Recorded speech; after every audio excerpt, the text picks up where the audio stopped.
Ini adalah kemunculan perdana Erlangga Hartarto usai mengundurkan diri sebagai Ketua Umum Partai Golkar. Di Ibu Kota Nusantara yang jadi simbol transisi kekuasaan, Erlangga menggandeng mesra Bahlil Lahadalia, salah satu orang yang santer masuk ke dalam bursa calon Ketua Umum Partai Golkar. Dan inilah kelakar yang disampaikan Erlangga Hartarto. Kursinya Pak Kapolri aja diambil Bapak. Mungkin hanya kelakar yang disampaikan Erlangga di IKN. Namun keputusan mendadak yang diambil Erlangga usai membawa Golkar berjaya dengan 102 kursi di DPR mengundang berbagai tanya. Termasuk dugaan kekuatan besar yang mengintervensi kursi Ketua Umum Partai Golkar.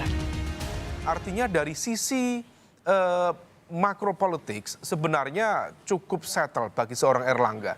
Maka kalau misal kemudian sekarang dia mengundurkan diri, maka patut diduga ada kekuatan besar yang mencoba untuk mengintervensi yang menjadi otoritas kekuasaan beliau sebagai Ketua Umum Partai Golkar. Siapa kekuatan besar itu? Ini yang kemudian menjadi sebuah misteri.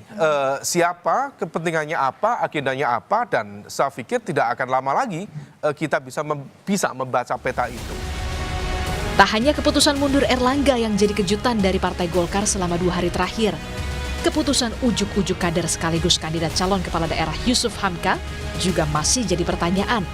Kepada wartawan, pria yang disapa Babah Alun ini ragu jika Erlangga mundur karena keinginan pribadi. Ada yang memaksa beliau untuk mundur atau bagaimana? Nah itu saya juga belum tahu siapa yang memaksa beliau, kalaupun itu keinginan beliau pribadi, saya juga ragu kalau ditanya. Tapi kalau ada yang memaksa mundur atau tidak, walau alam bisawab, cuman Allah yang tahu. Kalau dijolimin dari luar apa dalam, saya juga nggak tahu. Ya kan? Sejauh ini nggak ada yang pernah kedengeran siapa? Oh, dengar banyak. I know too much, but I don't want to talk too much. Oke? Wakil Ketua DPP Golkar Ahmad Doli Kurnia membantah spekulasi kekuatan besar di balik mundurnya Erlangga yang kemudian diikuti Yusuf Hamka. Doli sebut tak merasa ada upaya intervensi. Kami tidak pernah merasakan ada upaya-upaya untuk kemudian masuk ya apa disebut sebagai invisible hand dan segalanya gitu. Karena alhamdulillah sampai hari ini kan partai ini berjalan dengan sebagaimana biasanya menjalankan sebuah organisasi ya. Golkar bakal menggelar rapat pleno besok guna memutuskan PLT Ketua Umum, termasuk waktu yang tepat untuk menggelar munas luar biasa untuk memilih Ketua Umum definitif. Apakah jawaban soal kekuatan besar di balik pengunduran diri Erlangga bakal terungkap? Tim Liputan, Kompas TV. Lantas benarkah ada upaya dari kekuatan besar di balik mundurnya Erlangga? Dan siapa kekuatan besar yang dimaksud? Kita bahas bersama Direktur Parameter Politik Indonesia Adi Prayitno. Mas Adi, selamat sore. Selamat sore Mbak. Mas Adi, tadi Bapak Alun juga bilang dia sih ragu ya kalau Erlangga mundur keputusan pribadi. Nah kalau Anda meyakinikah memang ada faktor internal di sana? Saya kira kalau faktor internal sebenarnya tidak ada sesuatu yang krusial ya. Itu misalnya tercermin dari sejumlah statement-statement elit Golkar. Yusuf Kala misalnya dalam sebuah wawancara di sebuah stasiun TV mengatakan secara organisatoris tidak pernah ada paksaan ataupun permintaan kepada Erlangga Hartarto untuk mundur di tengah jalan sebelum masa jabatan politiknya berakhir. Babah Alun mempertebal itu semua, termasuk misalnya selama ini desakan-desakan supaya ada munaslup mempercepat suksesi kepemimpinan di Golkar itu kan juga mentah. Karena Erlangga Hartarto itu mendapatkan mayoritas dukungan dari semua pemilih yang memiliki hak suara baik di level kabupaten atau kota yang disebut dengan DPD tingkat 1 dan tingkat 2. Jadi 3 variabel ini yang sepertinya bisa menjelaskan secara internal tak ada persoalan apapun yang cukup signifikan yang kemudian membuat Erlangga Hartarto itu harus mengumumkan ya dirinya mundur sebagai Ketua Umum Golkar. Satu-satunya alasan yang mungkin bisa diterka dan coba untuk kita tracking ya soal kenapa Erlangga mundur adalah faktor eksternal yang disebut dengan kekuatan yang cukup powerful itu. Mengingat posisi Erlangga Hartarto itu adalah Ketua Umum, saya kira merupakan posisi yang cukup sentral di Golkar, apapun judulnya Erlangga ini adalah orang nomor 1. Begitupun di kementerian, Pak Erlangga Hartarto ini adalah Menko, koordinator bidang ekonomi yang kinerjanya selalu mendapatkan apresiasi yang dinilai mampu menjaga stabilitas ekonomi dan mampu membuat ekonomi kita itu tumbuh ya sekalipun tidak terlampau signifikan. Hal-hal yang semacam ini tentu ada kekuatan-kekuatan di luar Pak Erlangga Hartarto sebagai ketua umum plus sebagai Menko Koordinator Perekonomian yang saya kira mampu membuat Pak Erlangga itu harus meletakkan jabatan politiknya di tengah jalan. Tapi bagi saya ini adalah politik tingkat tinggi tentu saja.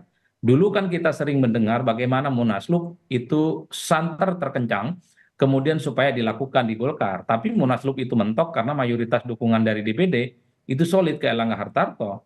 Tapi belakangan ini kita mendengar ketika Erlangga Hartarto itu mundur, ini tentu sebagai upaya agar pemilihan ketua umum itu dipercepat dengan menghilangkan kesan tak ada intervensi, tak ada tekanan, dan tak ada misalnya ya upaya-upaya pressure lain sehingga seakan-akan pergantian ketua umum ini dilaksanakan dalam kondisi alamiah.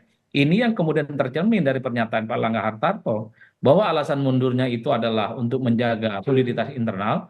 Yang kedua sebagai upaya untuk memuluskan transisi peralihan kekuasaan politik dari Jokowi ke Pak Prabowo Subianto. Oke, Mas Adi, tapi kalau soal kekuatan besar itu memang agendanya apa? Ya tentu dua hal. Pertama sangat terkait dengan pilkada serentak dan komposisi menteri. Yang kedua tentu saja sangat terkait bagaimana kekuatan politik Golkar di masa yang akan datang. Siapapun kalau melihat perolehan pileg Golkar hari ini, hasil pileg di 2024, pastinya punya intensi untuk menguasai Golkar ya. Dalam arti mengendalikan Golkar sebagai sentrum pusat salah satu kekuasaan politik di Indonesia. Perolehan pileg Golkar secara signifikan ini akan membuat bagaimana Golkar di 5 tahun yang akan datang secara politik di komposisi kabinet itu akan memiliki bergen yang cukup luar biasa. Nah yang kedua di pilkada, kita tahu bahwa pilkada serentak di 545 kabupaten, kota, dan provinsi, ketua umum Golkar itu menempati posisi yang cukup signifikan, terutama soal rekomendasi. Jadi nanti kepala-kepala daerah yang akan terpilih pasti memiliki sikap loyalitas dan tegak lurus kepada ketua umum yang ada.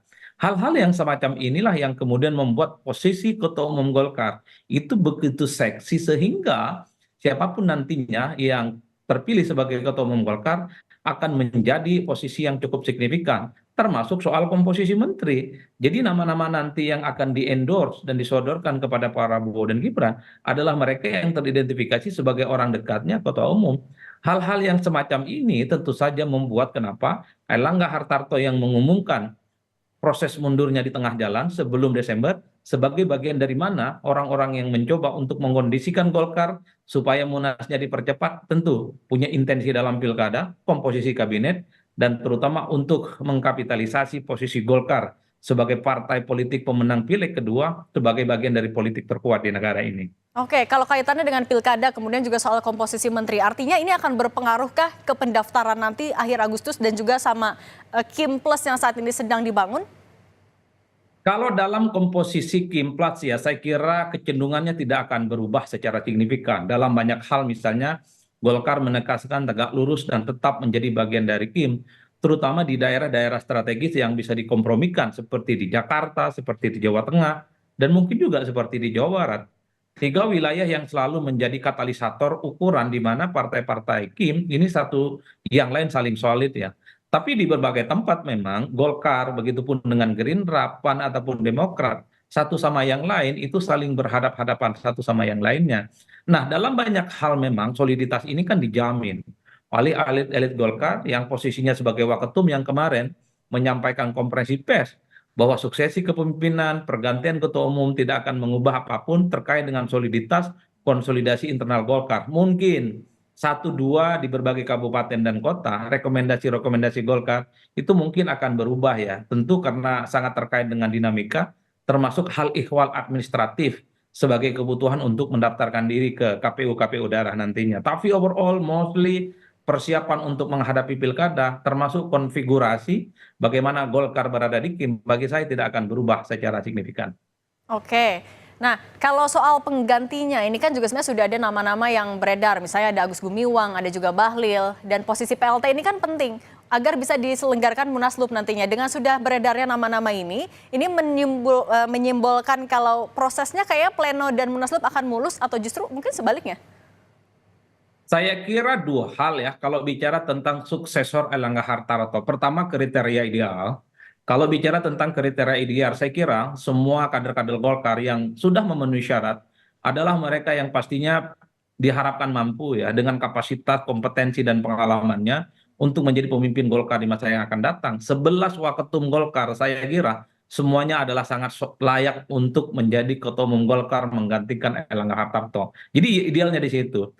Tapi yang paling penting sebenarnya adalah siapa yang secara administratif juga bisa memenuhi standar untuk menjadi calon. Kalau tidak salah, calon untuk menjadi ketua umum Golkar kan harus jadi pengurus minimal 5 tahun. Tahun.